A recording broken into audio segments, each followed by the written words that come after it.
Joie, jubilation, trémulation de la terre mienne, dans l'incandescence étincelante du soleil rutilant, irradiant ses rayons de feu pour nourrir notre sève jubilatoire.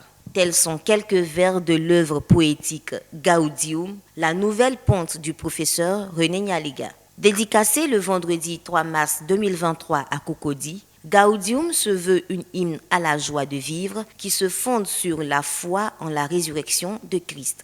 Je suis fondamentalement chrétien et le Seigneur nous donne un ordre.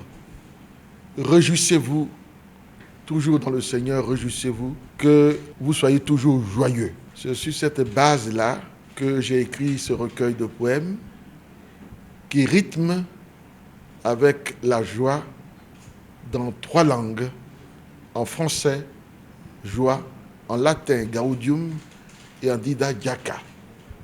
La joie est consubstantielle à la vie. S'il n'y a pas de joie, tout n'est que ténèbres et enfer. C'est aussi la Guyane qui rythme ma poésie, puisque c'est en terre guyanaise que mon inspiration s'est décuplée. À ce rendez-vous littéraire ont répondu présentes un parterre d'éminentes têtes grises du monde de la littérature ivoirienne et de l'Église méthodiste unie Côte d'Ivoire. Tous sont venus réserver un accueil chaleureux à ce nouveau-né qui est une sensibilisation à une vie positive. Nous avons apprécié d'abord tout le commentaire qui a été fait autour de l'œuvre par l'auteur lui-même. Et nous aussi, nous avons eu à le féliciter pour l'œuvre qu'il vient de publier. Ça a été une très belle cérémonie, une cérémonie très sympathique et conviviale à la fois.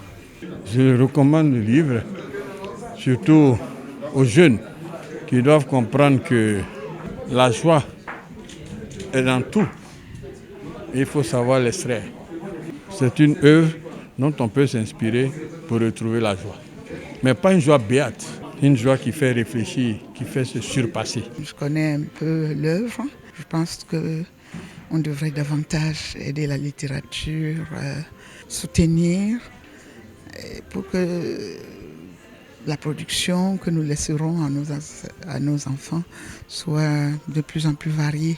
GNK Édition est la structure qui a décidé d'accompagner Gaudium depuis sa conception jusqu'à sa sortie. Jeune de cette année, la maison s'est illustrée avec plusieurs lauriers nationaux et internationaux. Éditer le professeur René Nyalega est d'abord un honneur pour nous parce que nous connaissons la valeur de sa plume.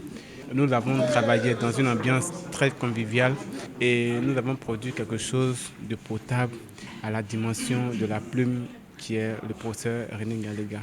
Professeur titulaire à l'université Félix Houphouët-Boigny d'Abidjan, René Nyalega est l'actuel responsable de l'unité pédagogique de poésie française. Il est par ailleurs le président de l'université méthodiste de Côte d'Ivoire. Gaudium, sa nouvelle sortie, est l'aboutissement d'une trilogie d'œuvres poétiques après Quetzal et Pampre.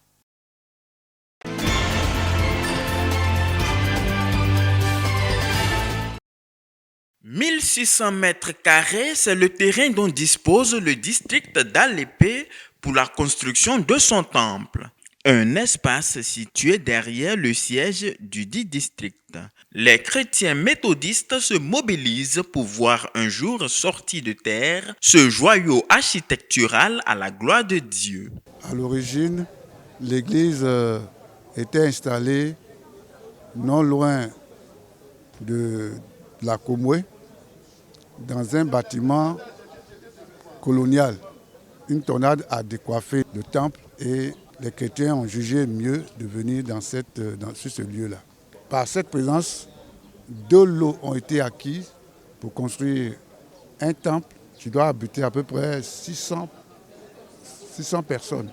Ce lieu en face du grand marché de la ville est un terreau fertile pour l'évangélisation des autochtones, à en croire les responsables. Très bientôt, nous allons venir sur les lieux, nous allons commencer nos activités sur le site. Nous disons aussi, Dieu fait tout ce bon en son temps. Voilà pourquoi il a voulu que le marché soit juste en face de l'église. Et nous allons profiter de cela pour que chaque jour, chaque minute qui passe, nous puissions vraiment évangéliser tous ceux qui viennent en ce lieu.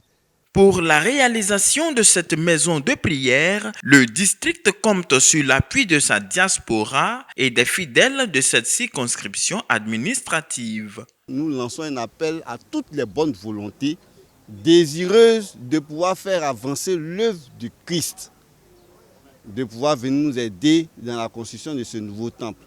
Selon la politique que nous avons développée en interne, nous nous sommes dit qu'il serait intéressant de pouvoir nous-mêmes faire la fondation. Aujourd'hui, nous avons pratiquement fini la fondation. Nous nous tournons vers tous ceux qui sont méthodistes ou pas, chrétiens ou pas. Nous avons besoin de moyens.